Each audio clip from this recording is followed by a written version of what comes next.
All right. Welcome back to the very best podcast, recording from the very end of the bench. My name's Colin, My name's Emiliano.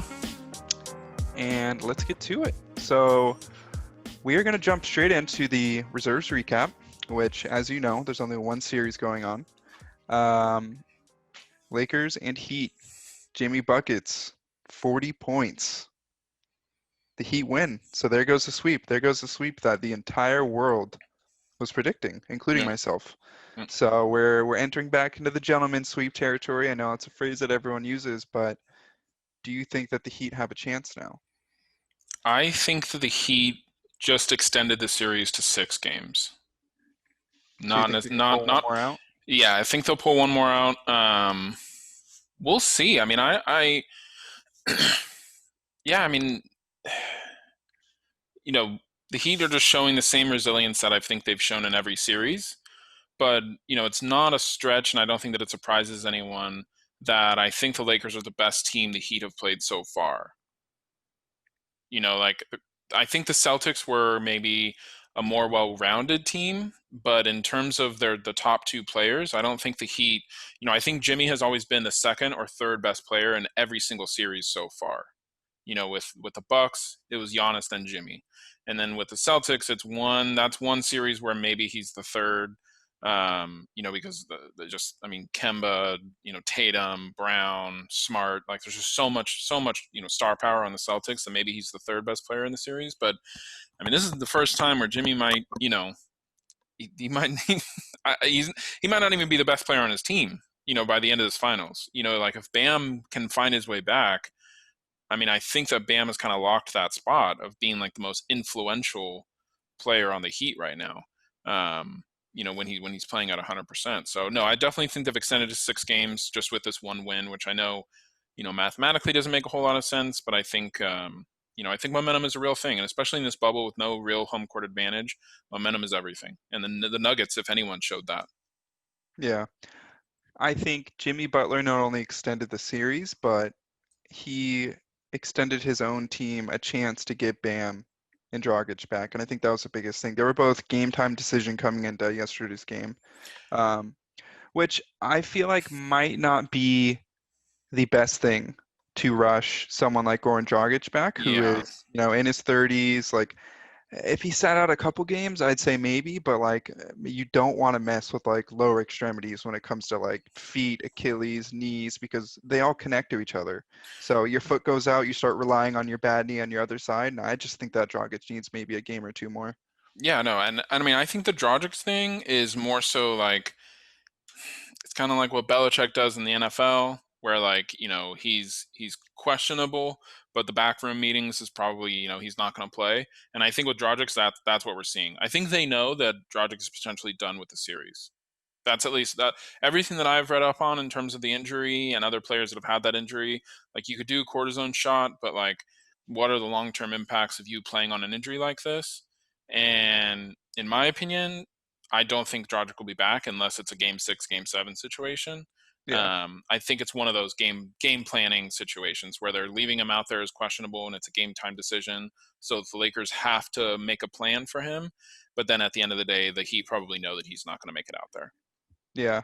And one of the worst things you could do is rush yourself back from injury. Yep. And players like Isaiah Thomas, players like Andrew Bynum, an old name Ralph Sampson. So if you rush yourself back from an injury that you're not fully healed from, one, you have the chance to worsen that one injury, and two, you have the chance to do what someone like DeMarcus Cousins did. It's just one injury leads to another, and like I already said, like all of those body parts down there connect to each other. Yeah. So you start relying on other joints and ligaments more, other legs more. You favor things like, that's how you blow an ACL. That's how you tear an Achilles in the opposite leg. And someone that's nearing the twilight moments of his career, like the end of his career, like I feel like it would be best to maybe sit 2 more games out. And if there's a chance he comes back by game 6 or 7, like that's fine. But don't, as like a medical staff on a team, like don't risk someone's, career and livelihood to try to get a chance at winning a championship that maybe no one thought you were even going to win in the first place. Exactly. As far as Bam Adebayo goes, like yeah, neck injuries suck, but that's something that you could probably see him coming back from next game, and I think that he will come back next game. Yeah. And but there's I mean, there's other things going on in this series. Like you're not going to get 40 from Jimmy every night. I just don't think that he's that player. Like not to compare him to him, but like a LeBron or a Kobe, where like they will will a team and do everything that they possibly can and put up 40 and 10 every single night if they have to. Yeah. You're not going to get what was it like 38 points from Kuzma and Morris combined. Like those weird things aren't going to happen. Like LeBron and AD aren't going to disappear next game. Jimmy's not going to go off next game. So it's yesterday's game was like a perfect culmination of like everything that could possibly go right for the Heat. Yeah, I mean, Jimmy is, the quintessential player of like you need, like he's in the top five for like you need one game, like you need him to show up for one game. Jimmy's in that list, that short list, but like a series long list, those guys are like the MJs, the Kobe's, the LeBrons, where they can carry a subpar team through a series. Whereas like Jimmy needs that supporting cast, in my opinion, to carry a team through. He might still be that guy with 10 seconds left. You need one shot. Jimmy's still going to be that guy. But in terms of carrying a team through a series, that's where I think Jimmy falls short, and he needs that supporting cast. Um, and I mean, he has it. I mean, once again, I mean, I think Tyler Hero, had 17 points. Olenek, like, was like, I think somehow came across in double digits. There were, outside of Jimmy, there were four other Heat players that were in double digit scoring. Two of which was 17 points. So, the supporting cast is there even without Dragic and Bam. But I think in order to take it 7 games and to have a chance at all, you at least need Bam. You need a way. I mean, the Heat, are in a lot of ways lucky that AD walked away with only 15 points, 5 rebounds, and 3 assists. Yeah. Like you're not going to get that every single night either, unless this is not a yay or nay or hot take, but unless this is the way AD will be going the rest of the series, which would be really, really unfortunate, but I don't think it's going to happen. But you're not going to get that every game. So you need Bam back, both offensively and defensively, to compete with AD. Yeah. And I think that this final series is more so proving the fact that not that Jimmy Butler's not capable of being a great player, but showing that they need one more person on that team. Yeah. They need that, that the 1A, 1B situation with him to a tandem situation to where you bring in a player that can, get you 30 every single night, and Jimmy Butler's in there to make the big plays and to occasionally get you those big games. Yeah. Like they need that one extra player. Like similarly how LeBron has AD. LeBron could go out there and score 18 one night, but AD picks up the slack and puts up, 28, 32 points. Yep. And last night wasn't a good example of it, and every night isn't perfect and every night isn't ideal in basketball. But I just think that they're missing that like one last piece. And who knows, maybe Tyler Hero develops into that next year. Maybe Bam Adebayo stretches his game out to the three. You never know what can happen. Pascal Siakam, all these players show ridiculous like off-season improvements, but ultimately, like I think they are one piece away from being that championship team. Yeah. And I mean, not to take away from our finals discussion, but I mean, looking around the NBA, how many teams are that one piece away situation. The Rockets believe they're one piece away. I think they actually need to subtract a piece and then add a piece. I think they need to do addition by subtraction with that Russ situation. But we went through like this 2 or 3 year window, you know, of like it being like a three, like like a three-headed monster. And that was the way of the NBA. Is like you had to have those three superstars, and then you could honestly have eight other 75 overall players, right? And that was the way to win championships. And now you kind of need like that duo, that iconic duo, which I think is the way of the NBA, in most of its history, is that like iconic duo. But I mean, do the Heat really have that guy that's going to be like the breakout all star secondary player? Or do they have a bunch of like 84, 85 overalls, and like the Tyler Heroes and, Bam is, I think, the biggest question mark in terms of their like secondary superstar. I think that he's the closest. A lot of people are honestly comparing him to AD in that like, in that like defensive prowess and like if he can stretch the floor, his body, like the way that he's built is very similar to AD. So we'll see. No question that obviously they're here. So are they one piece away from taking over the hill and then and truly being favorites? Maybe, but they're here. So, they're obviously not that many, that maybe not an entire piece away. Maybe like you're saying, another year of development. Yeah. And then, other storylines of the game. LeBron trash talking Jimmy before the half ended, saying, you guys are in trouble. And Hmm. then all of a sudden, the Heat, I think Jimmy came down the court and made a layup and put the Heat up like 10 points with like a minute left or something, Yeah. and came back after the timeout and was like, you guys are in trouble. And then Yeah. ultimately it resulted in LeBron leaving the court early, which in the press conference, someone asked him and said, did you know how much time was left? And did you leave out of frustration? Or they said, did you know the game was over and did you leave out of frustration? And LeBron said he thought the game was over, and yes, he also left out of frustration. So it was a combination of two. So what do you think? What does this mean for LeBron's like appearance as a role model and as a team leader to leave the court early? And I know you had been talking about some of the difficulties that he's had in the past year with this kind of younger team. So I mean, what do you think?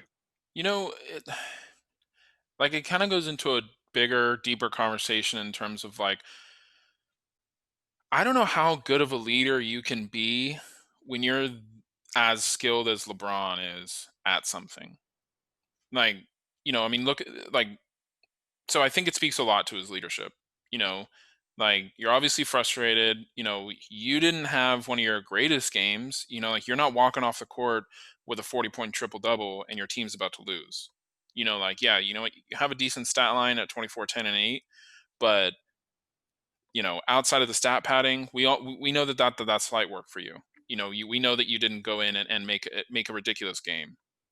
But to show that frustration and have your number one leader show that frustration, it brings down the morale of the entire team.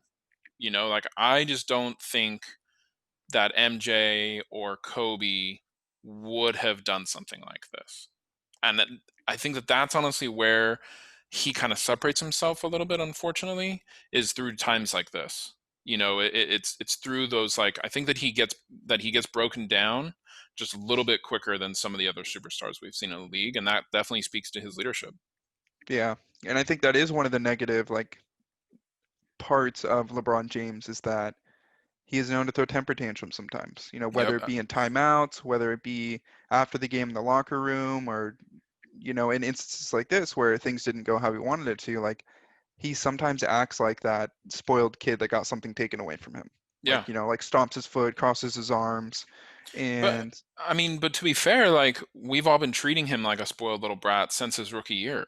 Like, I mean, he got the chosen one tattooed on his back before he started an NBA game because we like, we gave him that. yeah, We've been calling him the chosen one from the very beginning, and that's what I'm saying. Like, it's like when it's like these geniuses, that like, you know, they're in college by the time they're 13, 14 years old, you know, but then it's like they are so successful and they're so brilliant, that it's hard for them to be social with others because they don't understand why not everybody is just like them. And I yeah, think that's it, LeBron's issue is like, why aren't all of you guys out here, playing up to my level? Like, why can't everybody just play up to my level? I don't understand. And you can even kind of see that sometimes in situations where, like, his teammates will miss like a shot that he thinks that he would make. Like the JR situation will forever live in LeBron's career, unfortunately, with the way that he reacted to that entire series and the way that he went into overtime after that. You know, like I don't know. It's so unfortunate that, like, at this time, with all the other storylines that are gonna follow this if the Lakers go on to win, it's unfortunate that LeBron had a night like that. yeah. I feel like it's the opposite.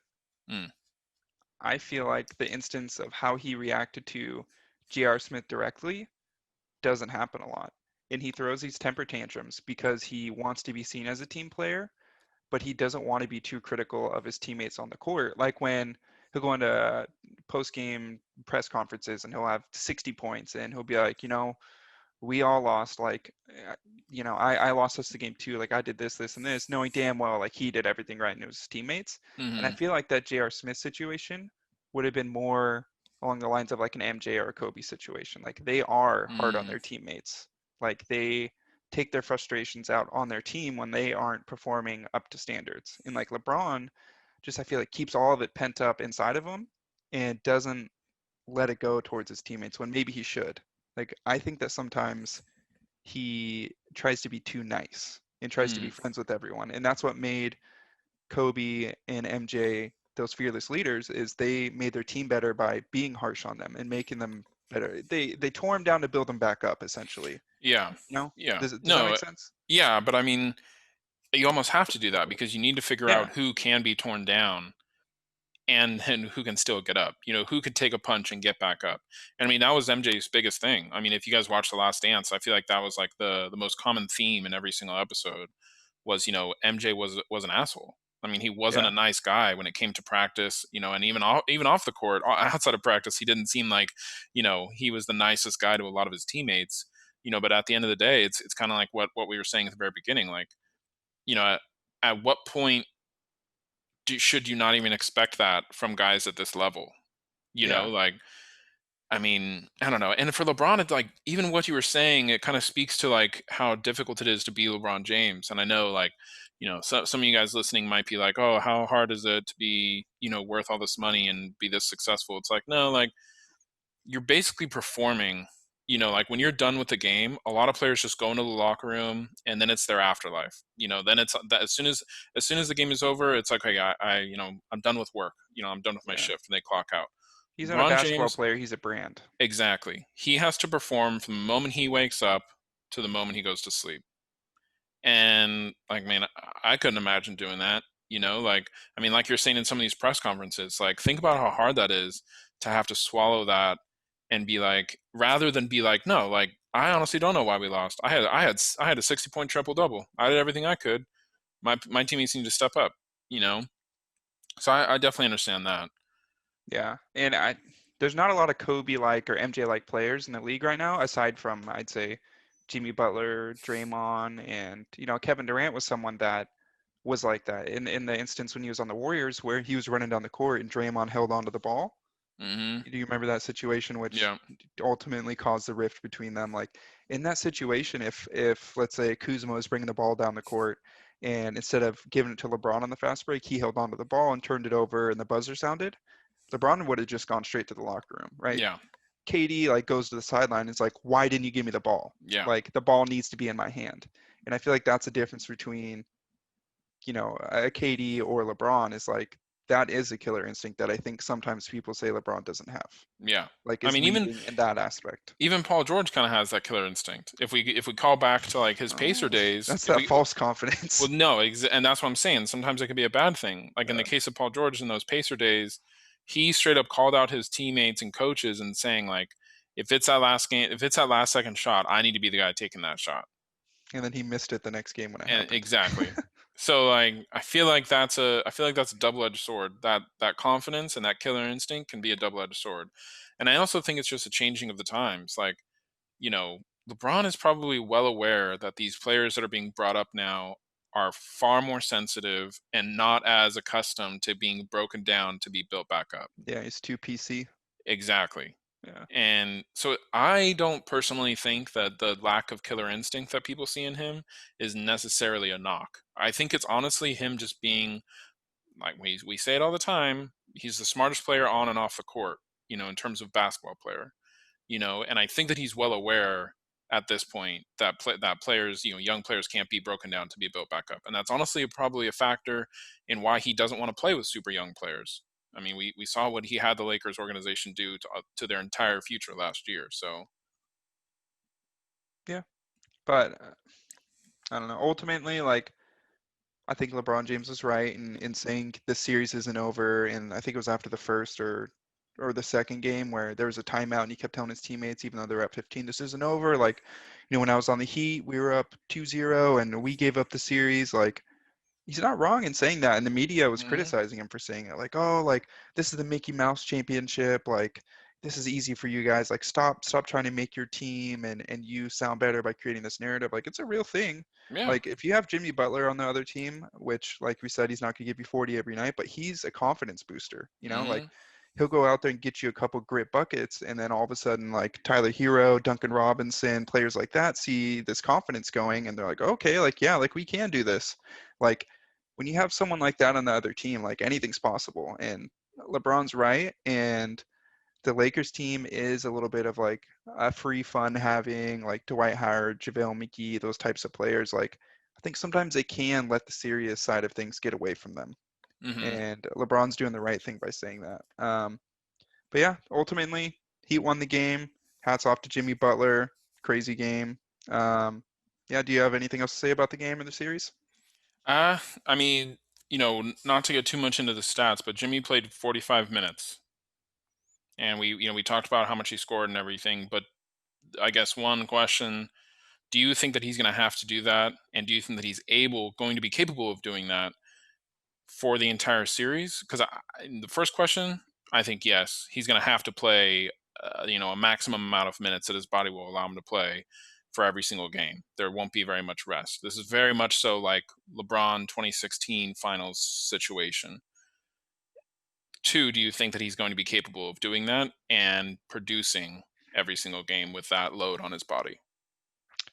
Yeah, I think he has that mentality of like he'll play as many minutes as he possibly can, or his coach will let him. That will lead to him having a chance to win a game.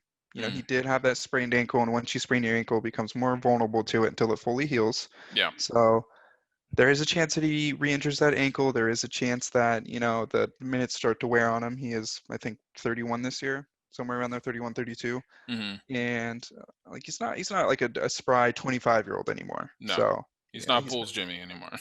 yeah, and like they're in a deep playoff run, coming off of like a not crazy preseason training camp ordeal. So I think that he's capable of putting up those big minutes, and I think that he will do anything that he can to try to help his team win. But it's just ultimately what his body lets him do.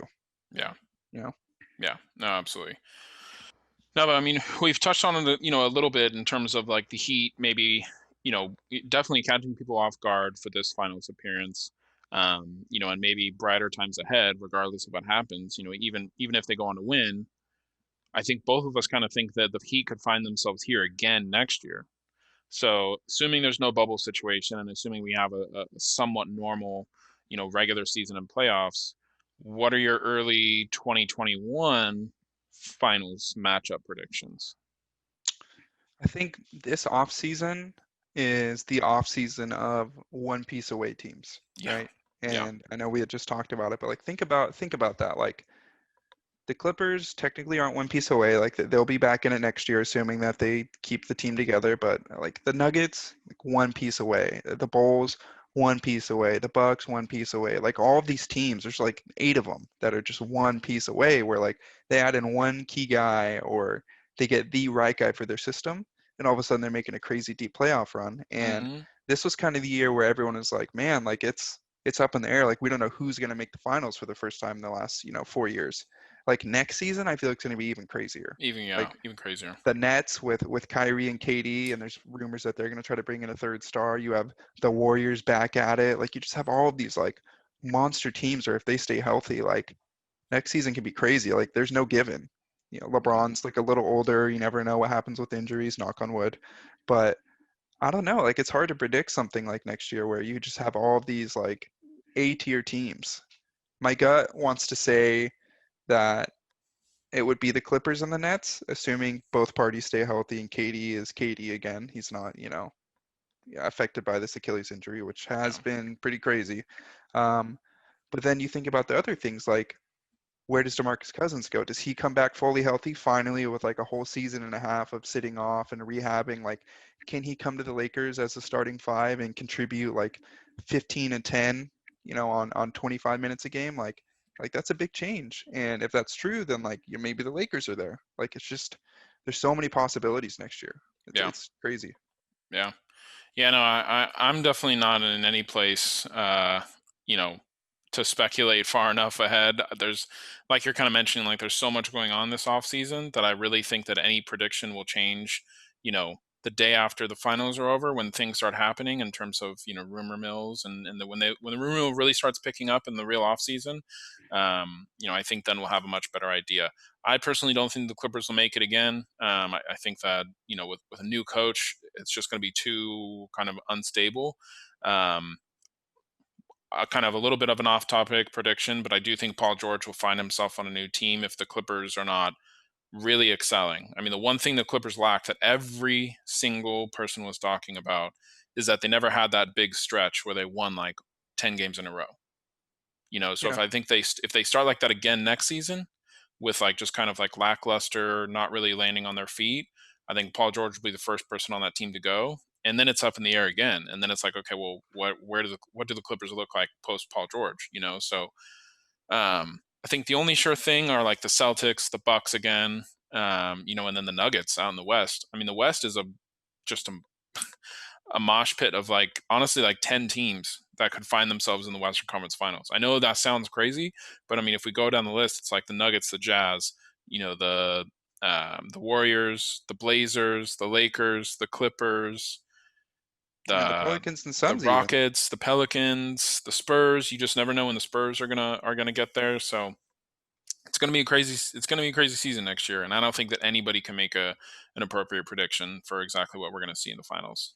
Yeah, and there's always like pride and speculation and excitement when it comes to top tier teams, but my like excitement going into next year is going to be seeing the development of all of the lower seed teams or the teams that barely missed it, the fringe playoff teams. Yep. Like the Suns proved that they could go 8-0 in the bubble. Like, do they add one more key piece through the draft, or do they, someone develops into something this upcoming year? Do they make a trade? Like, they could be one piece away from being like a fifth seed, something like that. Or the Pelicans, like Zion's healthy. Maybe this has been also another rumor, like maybe Lonzo and something for a Buddy Hield type scenario. Like, what if they bring a Buddy Hield onto that team?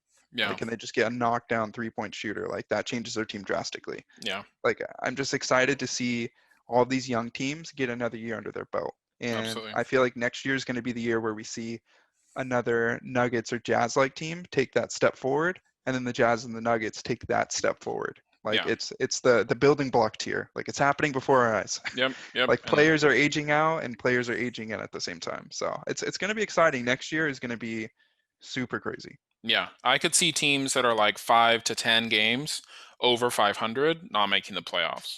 Where Yeah. like if we remember just 3 years ago, the eighth seed was like 5 games under 500. So like the tables have definitely turned. I do feel like, I feel like we've talked about this theme a little bit, here and there, but I do feel like the NBA is settling a lot post, Durant Warriors, three-headed monster situations where like there was just this, there was the plateau of, maybe like 25 teams. And then there was just, there was one more step up where like the Rockets, the Blazers, and the Bucks found themselves. And then there was always just like LeBron and then whatever team was in the West that was going to make the finals for like 9 years. It was just Yeah. that. Like you knew the collection of 3 to 4 teams that were going to be in the finals. And the NBA has truly flattened out, where it's really like a mix of 10 to 12 teams that could find themselves in the finals every year. Yeah. And not to dive too far into predictions because I know that'll be a segment coming up in the future episodes, but you have other things like John Wall coming back from injury. Like Mm-hmm. how does that change the Wizards? Is he the same? Is he a trade asset? Does he go to a contender? Does he land on the Bucks? Like there's just all of these crazy questions where it's like it's just going to be nuts. Like you just don't know what's going to happen. Yeah. So I'm looking forward to it. It's going to be crazy. Yeah. Will the But Knicks go 0-82? 0-82, yeah. Well, never know. Hey, at least Vladdy's not on the Kings anymore, so there won't be a crazy trade for Paul George. This is That would have true. been the scariest thing come deadline. Like all of a sudden you you get a Woj bomb at 2 in the morning. Sacramento Kings trade De'Aaron Fox, Marvin Bagley, and 8 future first round picks for Paul George. Like at least I could sleep soundly this year. That's right. That's right. Let's take a quick break before hopping into birthdays. Go for Birthday it. time. So starting off, the youngest MVP ever in his prime, a crazy athletic monster, Derrick Rose. Happy birthday. Happy birthday, Derrick Rose. Grant Hill, born October 5th. Happy birthday, Grant Hill. Stauskas or Peyton? For me, Stauskas. I say Stauskas. Stauskas. Okay. Stauskas. Nick Stauskas, Sauce Castillo, a Vivek favorite. Just had to draft him, didn't you? Happy birthday. Monty Williams, born October 8th. Happy birthday, Monty. And Michael Carter Williams, NCW, born on October 10th. Happy birthday. All right, happy birthday, everybody! And I just had to toss that Stauskas in for Colin. I saw that and whew, trigger moment. All right, I'm moving on to what is no longer a new segment for us, but still one of my favorites. The yay or nay. I had the pleasure of going first last week, and I gave, self-admittedly, one of our worst yay or nays that I think we'll probably What was ever it last have. week? Paul George having one of the worst contracts in the NBA. And right off the bat, Colin's reaction told me that it was one of my worst. So I think that I came up with a much better one, but I'm going to let Colin go ahead and take first swing this week. Okay. This one's not super controversial. Mm-hmm. It's not crazy, and I just want to get your opinion on it because I feel like it could subtly work out. And we touched on it a little bit last episode, but Emiliano, yay or nay, the addition of Doc Rivers to the 76ers fixes their chemistry issues and makes them a title contender this next year. I say nay. I do not think that Doc Rivers is going to work out in Philadelphia. You don't? No, I really, really don't. I don't think that Doc is the kind of coach. I think that Doc is way more comparable to someone like Pop, where like he needs to be the personality. Not needs, but he needs to be like the biggest personality on the team in order for them to be truly successful. Yeah. You know, like I think the Sixers need like a Ty Lue type coach who will kind of take a backseat to the personalities, or even the Mike D'Antoni. Like D'Antoni was never like a personality on the sideline. You know, like he never like got in front of the camera and was like the biggest name in the organization. You know, like I think the Sixers messed this one up when it was like I think that this was like a layup, and I think that they missed it. And I think that I even said it in a couple episodes before the hiring. Like I think that Doc was their worst option, and they ended up going for it. So I'm gonna have to go with Yeah. nay. I had a couple days to sleep on it, and initially I was kind of on the same page as you, Mm-hmm. where I thought that if they would have went like a Nate McMillan or a Billy Donovan style of coaching, like it would have been better for them. But I don't know, like Brett Brown obviously wasn't a great fit there. Mm-hmm. There's a couple articles that came out saying that he just kind of let Ben Simmons and Joel Embiid do whatever they wanted to, right? Mm. So all of a sudden, Ben Simmons and Embiid find themselves under a coach where yes, he's blown those 3-1 leads, but he has championship experience. He is a big name, and I feel like they feel that they can't walk all over him. So Okay. maybe this is the year that Embiid, cuts it back on the Big Macs. Maybe this is the year where Ben Simmons finally has a coach that like pressures him into shooting the outside shot. Like I don't care if you're missing it, like just shoot it. I don't Yeah. care. Yeah. Like maybe this is a year where like it just works out. Like the 76ers have never had that coach where like I felt like it was a good fit there. And Brett Brown, stayed way too long there. Like his tenure was way too long. Yeah. But I think the early season of next year is going to be an indication of how it goes. Yeah. Like Absolutely. if they come in and they have an identity, that was their biggest thing. They didn't have an identity. If they come into the beginning of the season and into I almost said December because I'm used to that being the mid-season, but into the mid-season like March, April with an identity, like I don't know. I think this team can do big things this upcoming year. Yeah. I mean, unfortunately, we've been saying that the last 2 or 3 years. So Yeah. I've also just kind of grown, my patience with them is a little thin in terms of my allowing myself to have high expectations. So, Yeah. but it's also kind of getting like that with the Bucks. So we'll see. A couple teams in the East definitely have a lot to prove. Yeah. Well, they got to move those contracts first. That's the second biggest thing. Yeah, If the they can Horford and offload Harris. Horford and Horace somehow, or even keep Harris but just offload Horace, like that'll be a big thing. But yeah. So Yeah, nay for you still, even after my spiel. it's an A for me. Yeah, I have Okay. no faith. All right. Alrighty, my turn. Colin. We have Malone and Stockton. We have Kobe and Shaq. We have Jordan and Pippen. We have LeBron and Wade. We have the old Celtics duos with the Bird. Bird duo had a couple different duos. We have Magic and Kareem. Are LeBron and AD the best duo in NBA history?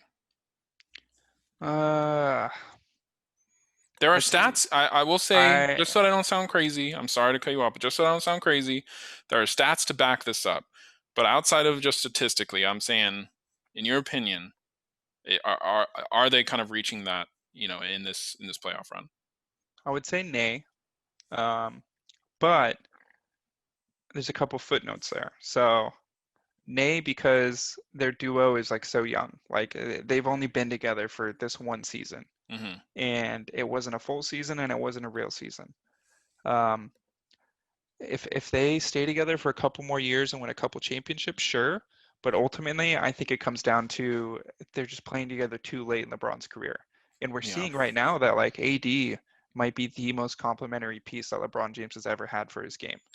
Like, what would 2015 through 2018 LeBron would have been like if he had that kind of big man next to him? Yeah. Like, I don't think that even with KD on the team that the Warriors could have beat a No. Cavs team that had prime LeBron James and prime AD. Yeah. Like And I think we're seeing that Anthony Davis is the best fit that LeBron James has ever had, but in terms of duos, like I don't think that I don't know. I just don't think they're the best ever. yeah. No, and I mean I don't disagree. I know that it was my yay or nay, but I had to toss the question at you Yeah. because that's what's been circling a lot is that kind of question.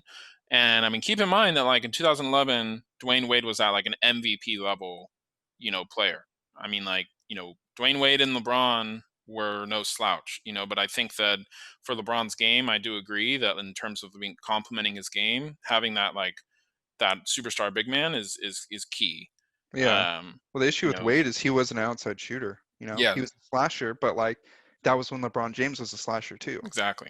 So it's like That, all of a but that's sudden how, yeah, yeah, you just have this interior big man who can, also hit from LeBron James range a couple feet outside of three. He did it over Jokic.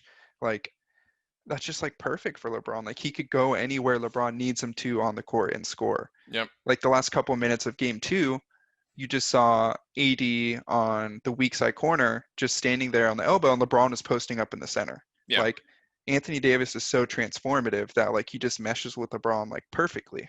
yeah, Like I don't know.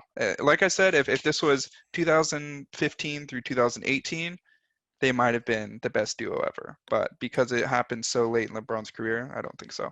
yeah. Yeah, I mean, and talking like the age part, I mean, that's kind of Kareem and Magic.